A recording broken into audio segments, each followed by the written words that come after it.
Hello student, welcome back. उम्मीद करता हूँ यहाँ पे सब लोग ठीक हो गए। आज का जो लेक्चर होगा बहुत इंपॉर्टेंट होगा, जो होगा आपका 8 मार्क के लिए। 8 मार्क के लिए मतलब लास्ट बोर्ड एग्जाम में भी ये वाला क्वेश्चन आया था और उससे पहले भी आया हुआ है क्वेश्चन, से मतलब रिपीटेड है और नहीं बोलने जाओ तो कहा ना कहा फेवरेट क्वेश्चन है एग्जामिनर के पॉइंट ऑफ व्यू से बात करूँ तो let's see before start the lectures. अगर जो बच्चे लोग फर्स्ट टाइम देख रहे हैं चैनल को तो प्लीज बच्चे लोग रिक्वेस्ट है हाथ जोड़ के कि प्लीज प्लीज प्लीज चैनल को सब्सक्राइब कर लीजिए। सेकंड इंपॉर्टेंट चीज लाइक करना है वीडियो को, और थर्ड इंपॉर्टेंट चीज शेयर कर देना अपने सभी फ्रेंड सर्कल के अंदर। सो यहाँ पे लेक्चर स्टार्ट करने से पहले ये चीज़ भी बता देता हूँ। बहुत सारे बच्चे लोग ये बोल रहे कि सर 2024 के वीडियोस कभी आएंगे। ऑलरेडी मैं लाइव आ जाऊँगा, don't worry. Hardly one more मतलब मोर देन आई थिंक सो 1 महीने के बाद तो आ ही जाऊँगा। तो लाइव आऊँगा, उसके अंदर डिस्कशन करेंगे, वापस से रिवीजन करेंगे। और अगर आपको पूरा वीडियोस देखना है डिटेल में तो जाके बच्चे लोग मेरी प्लेलिस्ट जाओ, और वहाँ पे मैंने डिटेल में सब वीडियोस बना के रखे हैं आपके लिए। एसपी हो, इकोनॉमिक्स हो, ओसीएम हो, सभी चीज़ के लिए वीडियो मैंने क्या करके रखा है, बना के रखा है। तो वहाँ पे जाके आप क्या कर सकते हो, देख सकते हो। और कुछ कमेंट है तो बिंदास कमेंट सेक्शन में लिखिए, मैं जवाब तो आंसर तो जल्दी ही देता हूँ, ठीक है। तो अब जो चल रहा है फिलहाल में जो चल रहा है उसको चलने दो। जहाँ पे मैं लास्ट ईयर के पेपर क्या करा रहा हूँ, एक एक क्वेश्चन या 4 मार्क के लिए क्वेश्चन क्या लेके आ रहा हूँ, सॉल्व करा रहा हूँ, ठीक है। सो यहाँ पे फर्स्ट ऑफ ऑल तुम लोग को बता देता हूँ एक इंपॉर्टेंट चीज क्या है। इंपॉर्टेंट चीज ये है बुक। मतलब अगर आपने ये बुक नहीं लिया है तो प्लीज बच्चे लोग बुक ले लीजिए, रिक्वेस्ट है आपको, क्योंकि ये बुक के अंदर आपको क्वेश्चंस एंड आंसर दोनों चीज आपको क्या मिल जाएगी, मतलब एक ही जगह पे मिल जाएगी। बहुत सारे पेपर से, लास्ट 3 साल के पेपर से, और आपके सैंपल पेपर्स की भी इसके अंदर दिया है वो। तो solve questions with solve answers, मतलब सब चीज़ें आपको यहाँ पे मिल जाएगी। लिंक मैंने डिस्क्रिप्शन में डाल के रखी है। oswalpublishers.com से भी आप क्या कर सकते हो, बाय कर सकते हो। और चाहो तो मेरी डिस्क्रिप्शन में देखो तो डायरेक्ट वहां से भी क्या कर सकते हो, बाय कर सकते हो, ठीक है। चलो लास्ट ईयर का क्वेश्चन आप explain the provision of companies act 2013 for issue of debenture. मतलब अगर देखो वंस अगेन आपके डिबेंचर के अंदर से एक क्वेश्चन आएगा, मतलब जो चैप्टर नंबर आपका कौन सा है, 4th है, उसके अंदर से आप देखोगे तो प्रोविजंस बहुत सारी दी है, मतलब 3 एंगल से अलग अलग दी है। कंपनीज एक्ट के हिसाब से दिया है, रूल्स के हिसाब से दिया है 2024, और सेबी के हिसाब से आपको दिया। मतलब मैं हमेशा बोलते आ रहा हूँ लेक्चर्स में, जब भी मैं 30 इंपॉर्टेंट क्वेश्चंस देता हूँ, जब भी बोर्ड एंगल क्वेश्चंस को लेके, तो उसमें भी मैं वो चीज़ बोलते रहता हूँ कि ये तीनों में से कोई भी क्वेश्चन आने की उम्मीद है। तो इस बार लास्ट एग्जाम में उन लोग ने पूछा था, एक तो फरवरी 2024 में आया है और मार्च 2022 में आया है। पहले तो ये नोट डाउन करो, मतलब लास्ट 4 ही साल में 2 बार क्वेश्चन पूछा गया है। यस, तो इन लोग ने जो पूछा था कंपनीज एक्ट के हिसाब से पूछा था। आपको देखो ये भी संभल लाना है, थोड़ा प्रेजेंस ऑफ माइंड रखना कि आपको एक्ट के हिसाब से पूछ रहे हैं, रूल के हिसाब से पूछ रहे हैं कि सेबी के हिसाब से पूछ रहे हैं। देखो पहले कि किसके एंगल से आपको क्वेश्चन पूछ रहे हैं, उसके बाद क्या करो, आंसर्स लिखो।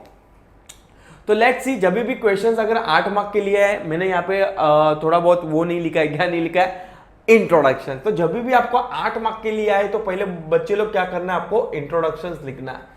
देखो 8 मार्क के लिए हर एक चीज का क्या होगा, step by step marks allocate करके रखा रहेगा उन लोग ने।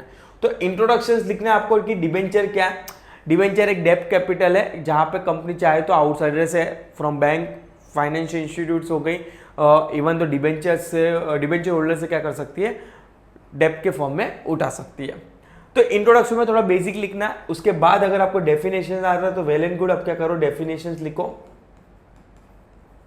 कि कंपनी एक्ट के हिसाब से डेफिनेशंस लिख दो। उसके बाद आपको शुरुआत करनी है, बट हाँ वन सेकेंड, डायरेक्ट डिटेल में एक्सप्लेन नहीं करना है आपको। पहले उसके सब पॉइंट लिखने हैं कि कौन से पॉइंट आप नीचे एक्सप्लेन करने वाले हो, ताकि क्या हो जाएगा, थोड़ा आंसर की लेंथ भी बढ़ जाएगी और एग्जामिनर को इजी हो जाएगा चेकिंग करने के लिए। वो क्या करेगा, डिटेल में चेक करने नहीं जाएगा, वो ऊपर से पॉइंट क्या कर लेगा, चेक कर लेगा। तो आपको क्या करना है, बाद में पॉइंट लिखना है। वंस अगेन 8 मार्क के लिए है तो थोड़ा डायग्राम बनाओ ऐसे करके कि भाई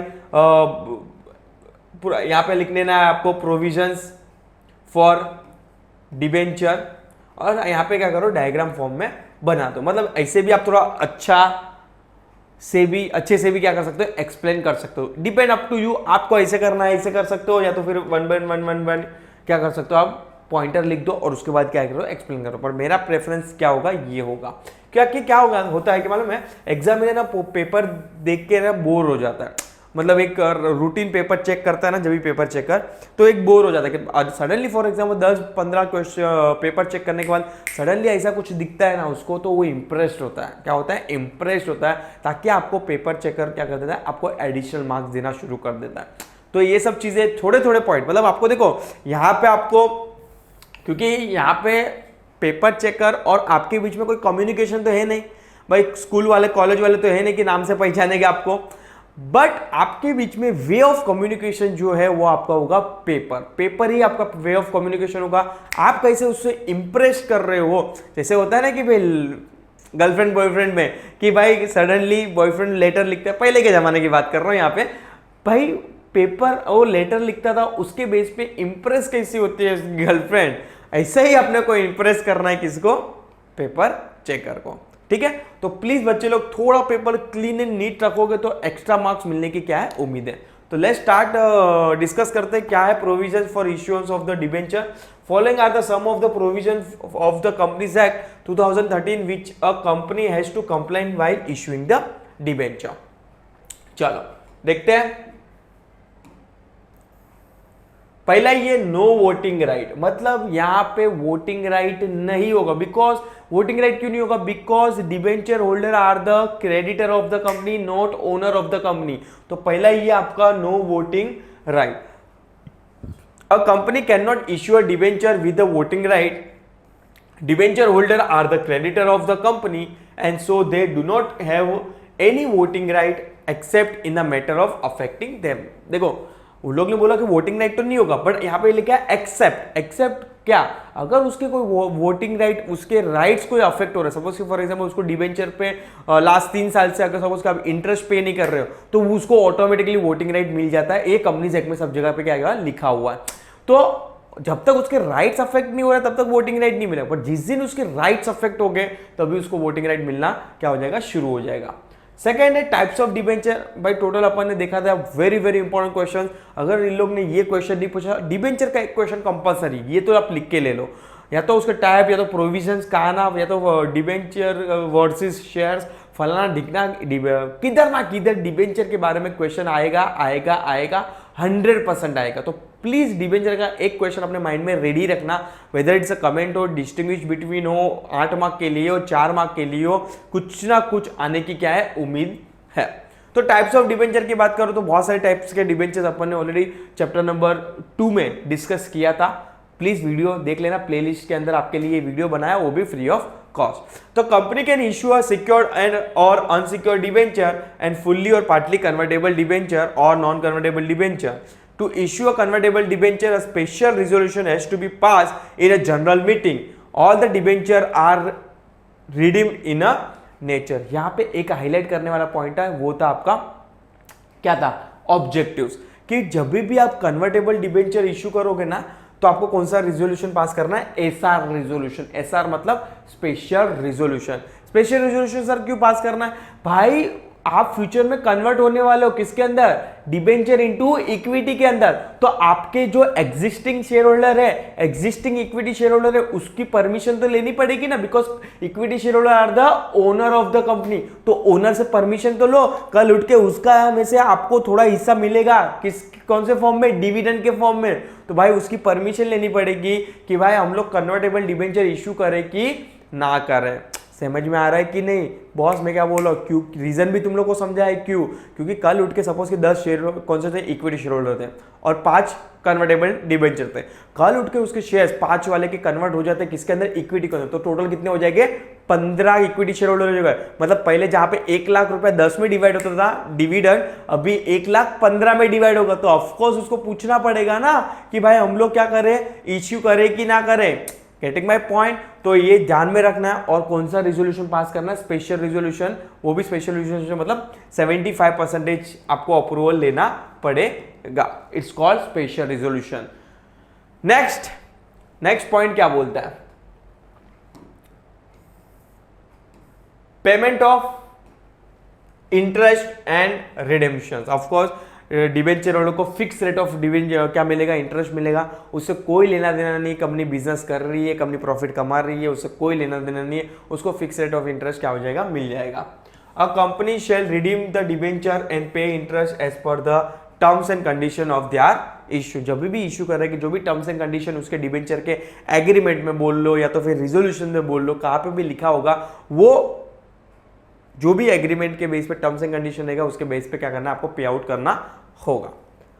फोर्थ पॉइंट क्या बोला है, debenture certificate. Once again objective बोल देता हूं, एक मार्क के लिए बहुत रिपीटेड क्वेश्चन आता है कि जब भी आप डिबेंचर इश्यू करते हो तो सर्टिफिकेट कितने दिन में देना है, 6 महीने में देना।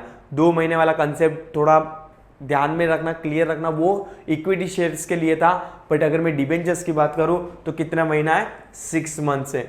बहुत सारे बच्चे लोग क्या कर लेते, रॉन्ग आंसर सेलेक्ट करके आते, क्योंकि वो थोड़ा प्रेशर में होता है, क्योंकि एग्जाम टाइम में कहा ना कहा वो फील, कभी कभी पेपर इतना इजी होता है, क्या मालूम सडनली बच्चे लोग क्रिएट कर लेते हैं अपने आप को और रॉन्ग आंसर सेलेक्ट करके आते हैं। तो ध्यान में रखना है कि इक्विटी के लिए बॉस, इक्विटी शेयर्स के लिए सर्टिफिकेट कितने दिन में देना है, 2 मंथ्स में देना है। बट अगर मैं बात करूं डिबेंचर्स के अंदर तो कितने दिन में देना है, 6 महीने के अंदर देना पड़ेगा। तो छोटे छोटे पॉइंट हाईलाइट करके रखो। Company has to issue a debenture certificate to the debenture holder within a 6 month of allotment of debenture. और कहां से, 6 महीने from the date of allotment से। बाद में बहुत सारे बच्चों को मालूम ही नहीं है कहां से 6 महीना, from the date of allotment. For example आज कंपनी ने बोर्ड मीटिंग बुलाई, पैसा आ गया था सभी का, डिबेंचर होल्डर का एप्लीकेशन मनी आ गया था, आज से डिसाइड किया कि आज मीटिंग बुलाई, बोर्ड ऑफ डायरेक्टर ने डिसाइड किया कि भाई आज से शेयर क्या करना है, अलॉट करना है। आज रिजोल्यूशन पास किया तो मतलब आज से 6 महीने में डिबेंचर का सर्टिफिकेट वो डिबेंचर होल्डर के हाथ में पहुंच जाना चाहिए। नेक्स्ट पॉइंट क्या बोला है, next see 5th point, create a debenture redemption reserve account. ये एज पर द कंपनी से नया प्रोविजंस आया है कि जब भी आप डिबेंचर्स दे रहे हो ना तभी एक रिडेम्पशन रिजर्व क्रिएट करना है। अभी रिजर्व क्या है, I hope you know very well, क्योंकि इतना सारा अकाउंट में रिजर्व करके कंसेप्ट तो पढ़ा ही है आपने, और ऑलरेडी आप 12th में हो तो उतना तो उम्मीद कर ही सकता। और अकाउंट ऐसा कोई सब्जेक्ट तो है नहीं ऑप्शनल कि आपको ऑप्शन में रखोगे तो सही समझ में आएगा, तो दिक्कत हो सकती है। बट अकाउंट एक कंपलसरी सब्जेक्ट है जहां पे रिजर्व करके अपने वर्ड सुना रहेगा। रिजर्व क्या होता है कि जो प्रॉफिट का हिस्सा होता है थोड़ा बहुत पीएनएल का, अपन किधर ट्रांसफर करते हैं, रिजर्व में ट्रांसफर करते हैं। रिजर्व में इसलिए ट्रांसफर करते हैं कि फ्यूचर में जाके कल उसके कंपनी को कोई लॉस हो रहा है या तो कोई फर्दर बिजनेस एक्सपांड करना है, पैसा चाहिए, तो आप कहां से क्या यूज कर सकते हो, रिजर्व से यूज कर सकते हो। सेम लाइक वही फंडा यहाँ पे एप्लीकेबल है, create a debenture redemption reserve accounts. देखो सर्टन टाइम कंपनी क्या करती है कि बोलती है कि हम लोग आपसे 5 साल के लिए डिबेंचर ले रहे हैं, 8 साल के लिए डिबेंचर ले रहे हैं, तो भाई एक टाइम के बाद रीपेमेंट तो करना ही है। जैसे उसका टर्म खत्म हो जाएगा तो टर्म खत्म हो जाने के बाद कंपनी उस टाइम पे पैसे की मारामारी करेगी, पैसे के मंगाएगी, इधर से लोन लेके, उससे अच्छा कंपनीज एक्ट ने बोल दिया कि भाई हर साल तेरे को डिबेंचर रिडेम्पशन रिजर्व अकाउंट में 10% क्या कर देना, डाल देना है। 10% किसका, जो भी आउटस्टैंडिंग है डिबेंचर का उसका, ताकि जब भी रीपेमेंट की टाइम आए, रीपेमेंट का जब भी टाइम है तभी कंपनी पे बर्डन ना है, इसलिए रिजर्व क्या करवाते हैं, क्रिएट करवाते हैं। मतलब एक टाइप का बोल सकते हो सिक्योरिटी के लिए है। Company has to create a debenture redemption reserve account out of the profit of the company available for the payment of dividend. मतलब जो भी प्रॉफिट में है उसमें से आपको क्या करना है, सर्टेन अमाउंट वो रिजर्व, जिसका नाम ही लिखा रहेगा debenture redemption reserve account, DRR बोलते हैं शॉर्ट में उसको।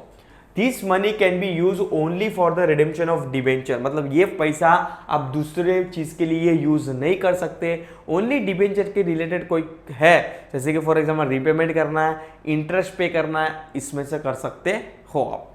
As per the company share capital and debenture amendment rule 2019, Ministry of Corporate Affairs has removed the debenture redemption reserve requirement for the listed company, NBFCs and housing financial company। सबसे बड़ा star mark वाला point है ये, मतलब ये वाली provisions listed company के लिए एप्लीकेबल नहीं है, NBFC कंपनी के लिए एप्लीकेबल नहीं है, और हाउसिंग फाइनेंशियल्स के कंपनी जो है उसके लिए एप्लीकेबल नहीं है। तो प्लीज बच्चे लोग ध्यान से, एग्जाम में अगर ऑब्जेक्टिव आया बोला कि प्राइवेट लिमिटेड को एप्लीकेबल है, यस, अगर ये private limited company housing financial company नहीं है तो, या तो NBFC कंपनी है नहीं है तो उसके ऊपर एप्लीकेबल हो जाएगा। ये 3 को ही रिलैक्सेशंस मिला है। लिस्टेड कंपनी जो स्टॉक मार्केट में लिस्टेड है, एनबीएफसी कंपनीज और हाउसिंग फाइनेंशियल कंपनी, इन लोग को ही ये कंपलसरी नहीं है, बाकी सब कंपनी को क्या है कंपलसरी है। चलो चलो चलो, कुछ भी डाउट हो तो बिंदास कमेंट सेक्शन में लिख देना सर कि सर मेरे ये डाउट्स है। नेक्स्ट 6 पॉइंट लिखा है appointment of debenture trustee. Once again ये भी ऑब्जेक्टिव में बहुत बार रिपीटेड क्वेश्चन आया है कि आपको डिबेंचर ट्रस्टी कब भी अपॉइंट करना है। फर्स्ट, जब भी आप सिक्योर डिबेंचर इशू कर रहे हो तभी तो compulsory secure debenture trustee appoint करना ही है। क्या मैं बोला, जब भी आप सिक्योर डिबेंचर इशू कर रहे हो तभी तो कंपलसरी, नावडे तो सिक्योर डिबेंचर ही इशू होता है, अनसिक्योर तो जनरली होते नहीं है। तो अगर आपने सिक्योर डिबेंचर इशू किया तो आपको डिबेंचर ट्रस्टी अपॉइंट करना है। सेकेंड चीज, अगर आपने सपोज कि 500 से ज्यादा डिबेंचर होल्डर को डिबेंचर दिए तो भी आपको क्या करना है, डिबेंचर ट्रस्टी को, ट्रस्टी मतलब 2 पार्टी के बीच में, 2 पार्टी यहाँ पे कौन होगी, एक कंपनी होगी और एक डिबेंचर होल्डर होगा, उनके बीच में कौन होगा, डिबेंचर ट्रस्टी होगा। If the company issue a prospectus और inviting more than 500 people either to a public or to its member, company has to appoint a 1 or more member as a debenture trustee. Debenture trustee protect the interest of the debenture holder. Generally किसका interest protect करता है, जिसे पैसा दिया है, मतलब debenture holder. Company has to appoint a trustee by entering into the contract with them known as a debenture trustee. मतलब तीनों जन क्या करेंगे, आपस में एग्रीमेंट बनाएंगे, वो एग्रीमेंट को ही क्या बोलते हैं आप, डिबेंचर ट्रस्ट डीड बोलते हो।